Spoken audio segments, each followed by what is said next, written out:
What's going on, guys? We are Tottenham TV here, back again with another Tottenham update. And Ben is back, and he's back in action. He's not back in the studio just yet. Unfortunately, he got one of those dreaded texts, so he has to stay at home for 10 days. Such is life. But he will be. He is back, talking about Tottenham as the Lord intended. Here we are, talking about the big breaking news. Well, kind of yesterday, but kind of been poured cold water on it. We'll get into it now. DiMarzio last night talking about Tottenham, Jules Koundé, the deal that we all thought was too good to be true. Might still be too good to be true, but he says that Tottenham have agreed a 30 million deal with Sevilla for Jules Koundé, which is 30 million plus Davinson Sanchez, which has been agreed with Sevilla. So DiMarzio is saying that's been agreed. However, Marsa and Mate Moretto are both saying that yes, a deal might have been agreed, but Koundé doesn't want to join Tottenham and he wants to wait for a bigger club, and he wants to wait for a club that's more suitable for him, basically.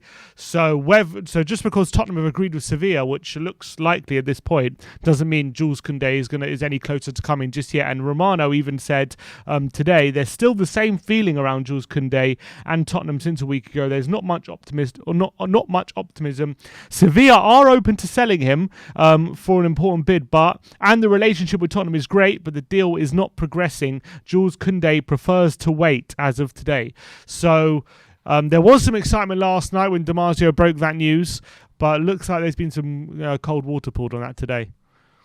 Look, I never got excited when I heard the news last night, just because over the last couple of weeks, what we've been hearing from Koundé is that he doesn't want to move to Tottenham. He sees Tottenham as not really much of a step up from Sevilla. Tottenham, not a team in the Champions League. That's where he wants to be playing. He sees Tottenham as the kind of still a second-rate side. So look, I never really got excited, as the news from DiMarzio always pinned on Koundé wanting the transfer or not. And it seems as though, we don't really know the facts, but it seems as though it is too good to be true. I mean, that deal, 30 million plus Davinson Sanchez, that's a deal made in absolute heaven. Yeah, that's because a deal out of Football Manager or something like that. You know what I mean? It's like, you couldn't really ask for much of a better deal, but I just can't see it happening, to be honest. I really can't see it happening. Yeah, because we were discussing, how much we would take for Sanchez and what is a reasonable fee, and I was thinking like we'll do very well, but I reckon we'd ask for about 30 million, and that is kind of what this deal represents. It's about 30 million for Sanchez, 30 million plus. So yeah, because the deal was around 60 million for Koundé, wasn't it? Because it was 80 million euros, which is a bit over 60 million pounds. But so I think that definitely makes a good deal from Tottenham's point of view. You get an out defender who hasn't really been doing it for the past few years at Tottenham, despite the big outlay. You get in a more promising defender who's just been to a Euros for France and played a few games and has been starring for Sevilla in the last few years for them. So I think it would have been a great deal, but it's all about convincing the player at the end of the day. And because we're in the Conference League, and because we've been flailing around for the past couple years, he at the moment Tottenham aren't the most attractive place. We have to accept that.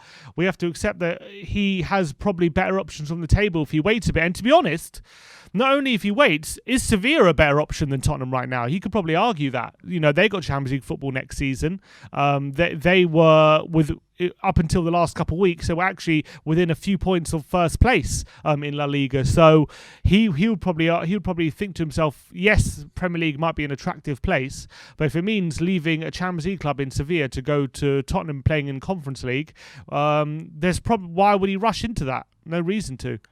At the end of the day, there's only one way that you can attract a player like that from a club like Sevilla or a big club around Europe, or just not even a big club from Europe, but a player with a high ceiling like Koundé. The only way that you can attract someone like that is if you pay top whack in wages. That's the only way if you're not in the Champions League. And Tottenham are not going to do that, unfortunately.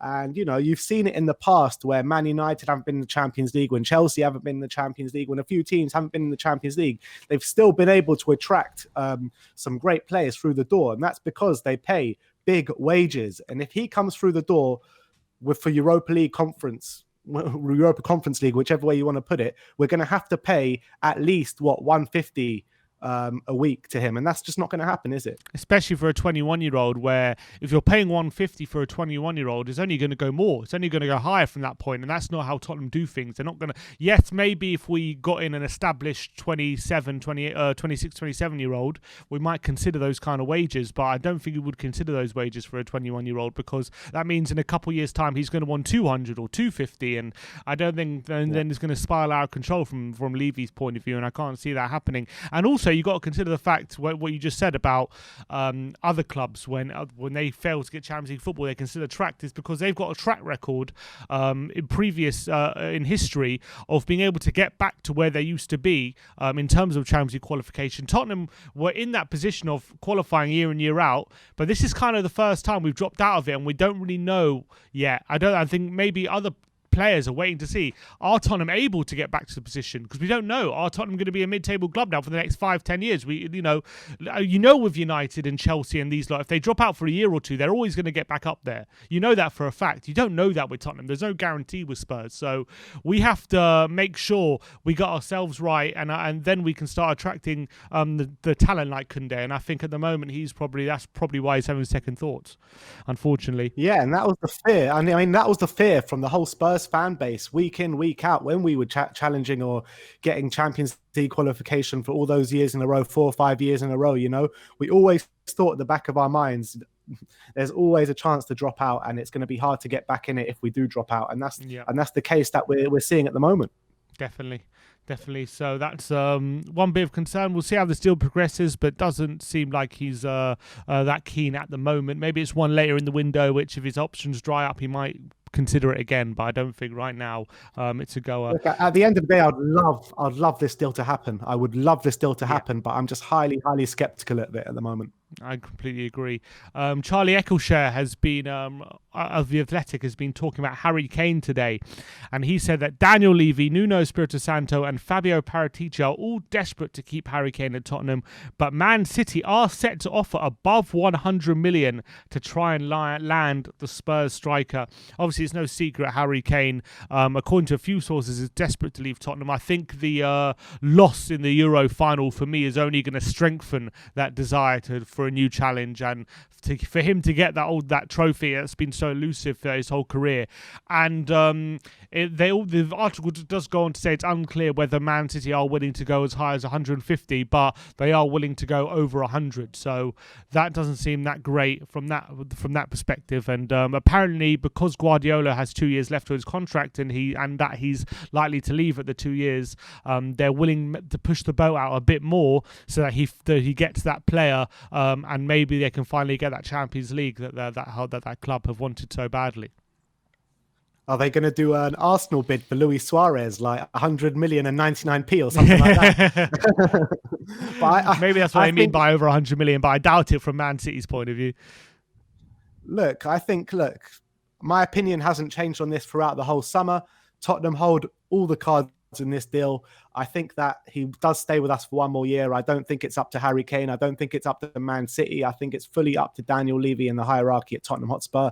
And the noises that are coming out from there is that he's not leaving and he's not for sale. So I think he's there for one more year, unless they do get that 150. I think that 150 is the magic number.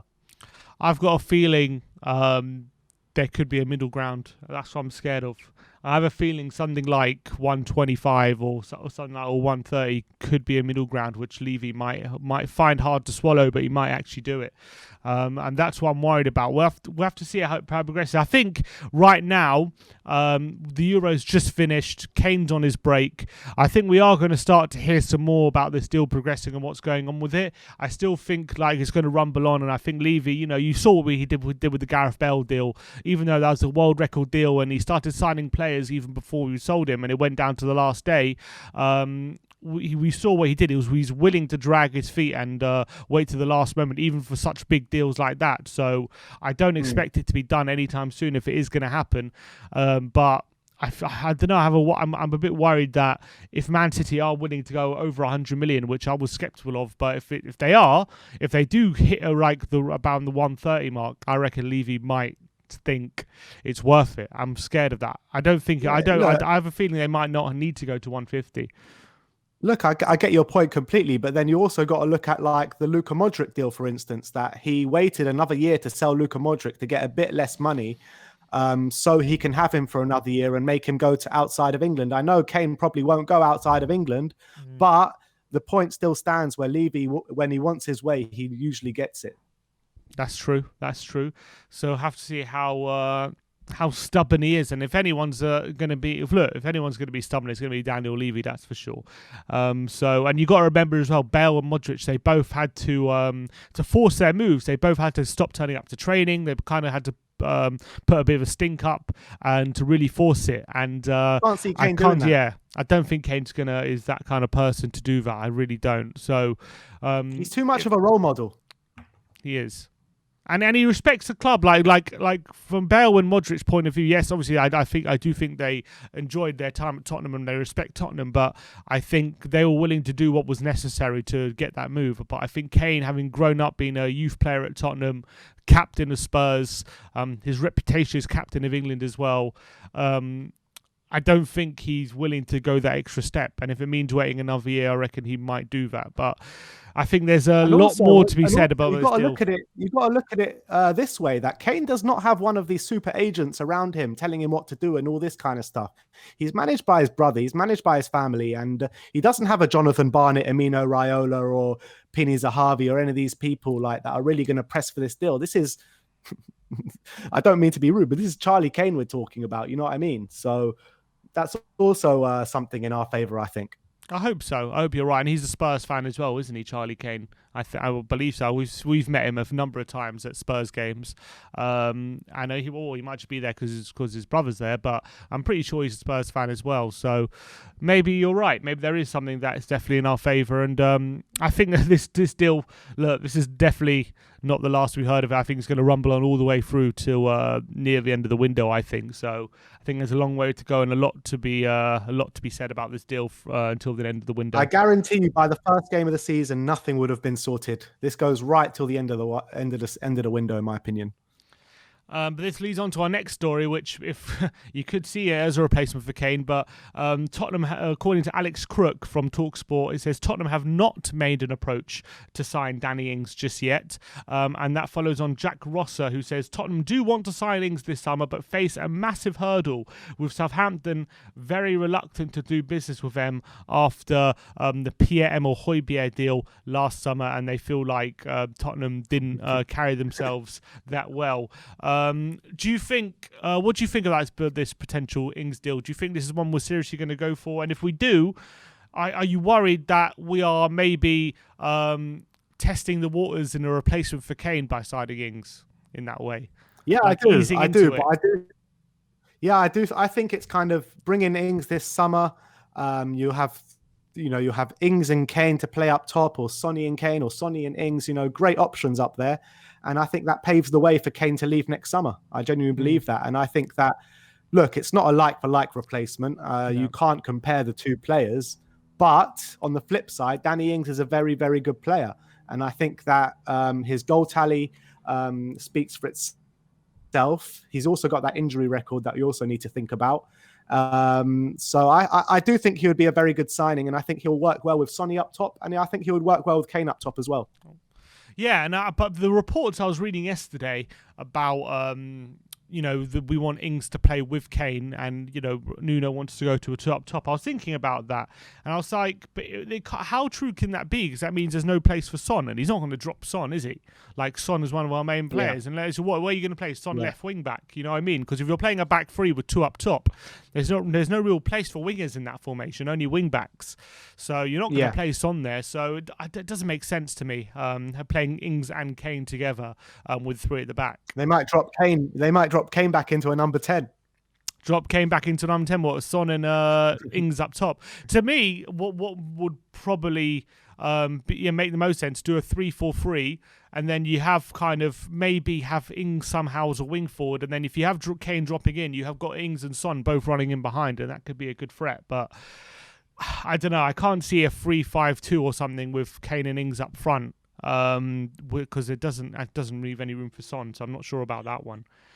But what do It could you be make? one. It could Yeah, be, go on. but it could be one where Ings just runs down his contract and we go for a Bosman next season when Kane leaves. Yeah, they're saying he could be available this summer for as little as 20 million, considering his age and his contract up in the year as well. So maybe it's one that it won't be. Yeah, because that's kind of with Højbjerg, that's what we kind of strung them a bit because he had a year left of his contract, and we knew that he was probably going to come with us on a free next year if they don't take the money now. So maybe that's what they're worried about with Ings as well, and maybe that's why they're saying they're reluctant to do business with us after the whole Højbjerg deal, which we got a good deal out of that, 3 million plus Walker Peters for Højbjerg at the end of the day.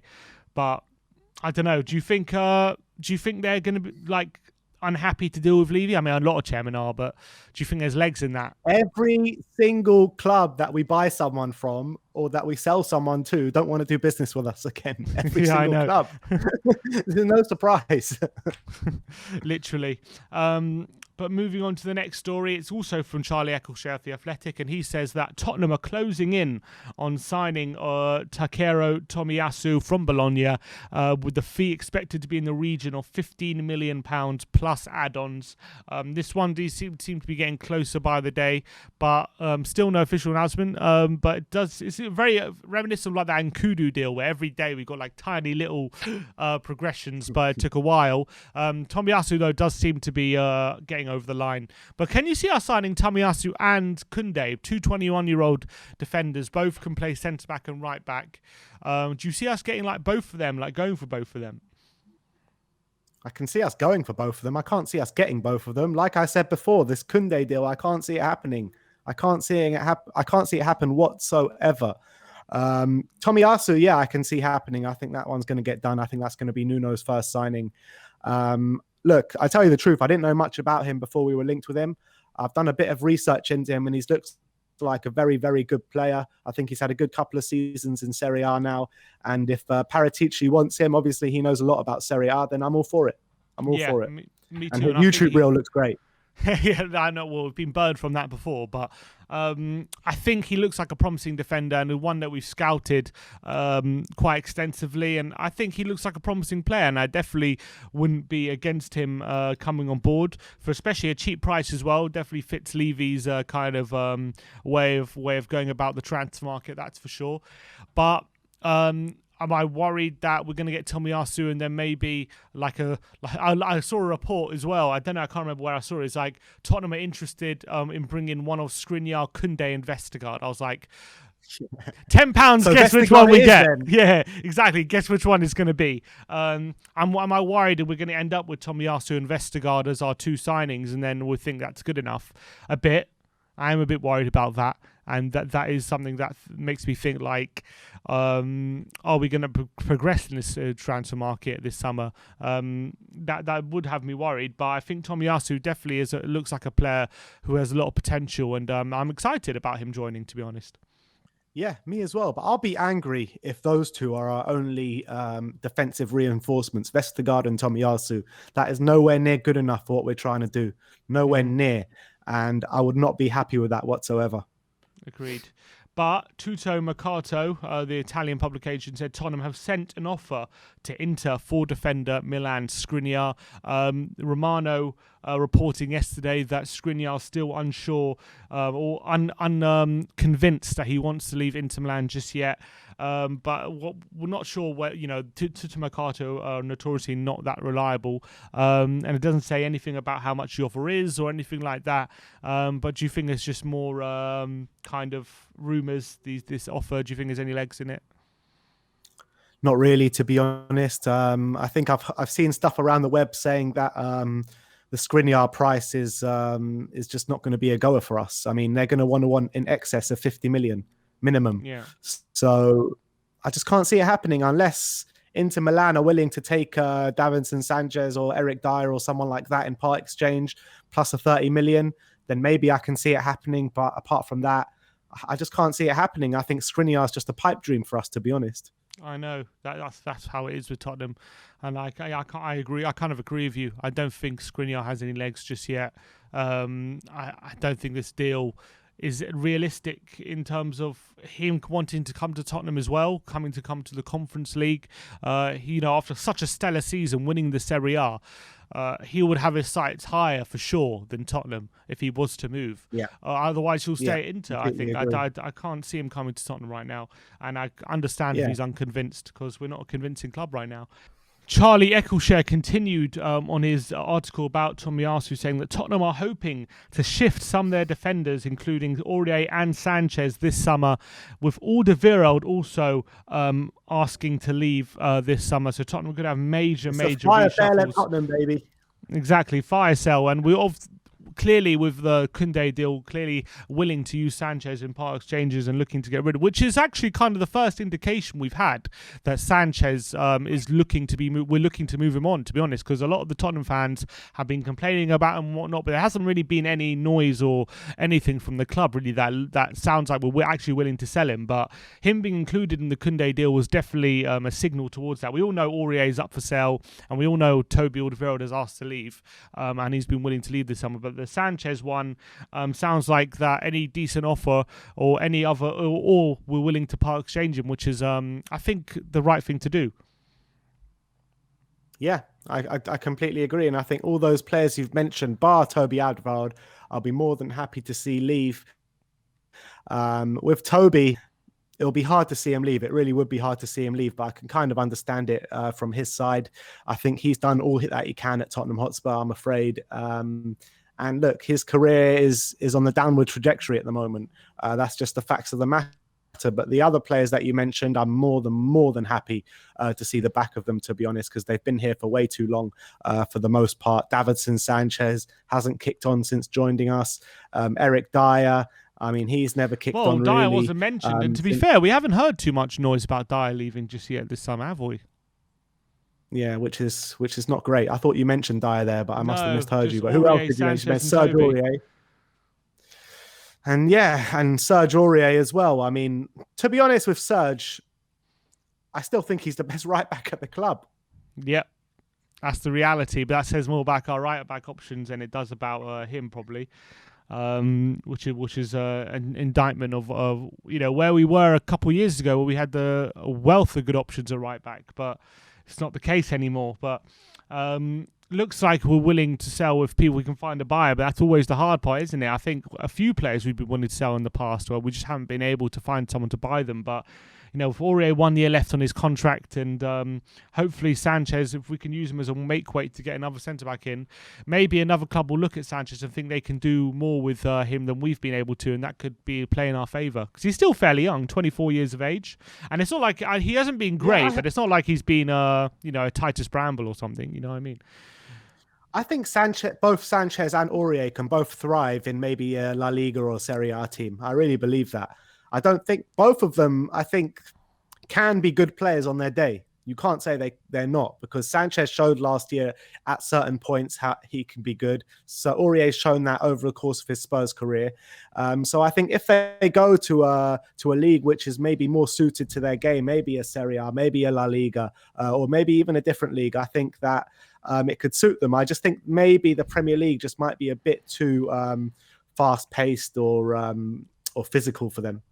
Yeah, I completely agree with that. And the last story we're going to talk about is Jose Mourinho, and we've all seen his cameos on TalkSport over the Euros. I've enjoyed them a lot. He's given away a lot of snippets, and he's been talking about Dane Scarlett, and he said that maybe the next World Cup will be too soon for him, but he says Tottenham have a striker currently who's 17 years old, called Dane Scarlett, and if everything goes well, he is going to be phenomenal, and he's going to be one of the England stars for the future. So it's great words from Jose Mourinho, and he did say, I remember when he gave Scarlett a few minutes in the Premier League, that he wanted to be the manager that gave Scarlett his first few minutes in the Premier League, because he really believes in him, and that's high praise for a manager who's seen a lot of good players in his time throughout his managerial career, and it makes me even more excited for how Scarlett's going to develop and what we have potentially in the future. Shine bright like a diamond. That's what he called him, Jose Mourinho. Diamond Dane Scarlett.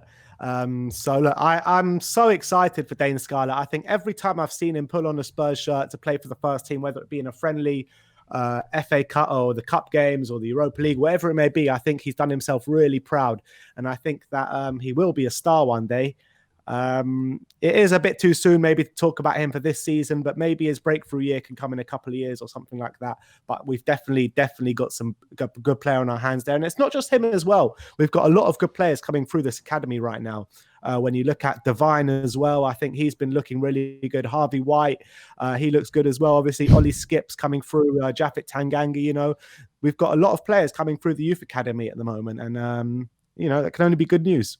Definitely, and it seems like that investment, to be fair to Levy, that he made in the training ground all those years ago does seem to be paying off somewhat with these young players coming through. But let's hope they actually do get chances, and maybe we could have our own crop of young players filtering into the first team, which would be very, very exciting.